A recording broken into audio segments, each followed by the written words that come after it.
తగ్గించుకో, అంటే పడు, విరిగిపో, కృతజ్ఞతలు చెప్పుకో, సాధువుగా ఉండు.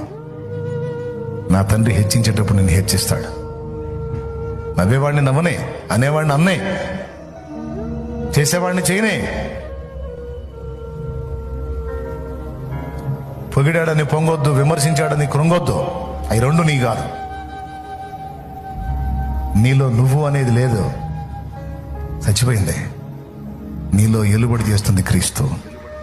నీలో ఉన్నది క్రీస్తు. జీవించువాడని కను నేను, క్రీస్తే నా యందు జీవించుచున్నాడని పౌలు అన్నాడు. పౌలు ఎక్కువ, నువ్వు ఎక్కువ? ఒక ముక్క చెప్పు ఫైనల్గా. పౌలు ఎక్కువ, నువ్వు ఎక్కువ? ఒక రోజు వస్త్రం కూడా లేని రోజు గడిపాడు. కడుపుకంత ఆహారం దొరకని రోజు గడిపాడు. అందరూ కలిసి ఏకమైన నడి బజార్లో నిలబెట్టి తలా ఒక దెబ్బ కొడితే దెబ్బలు తిన్నాడు. ఇంత మాట పడలేక నన్నన్నారు, ఇంకెందుకు బతకాలని గందరగోళం అయిపోతున్నావు. అన్నారని ఏందమ్మా అందే?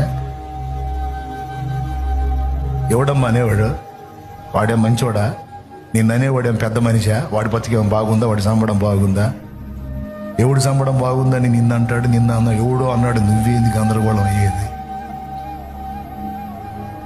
చాలా మంది ఏడుపదే.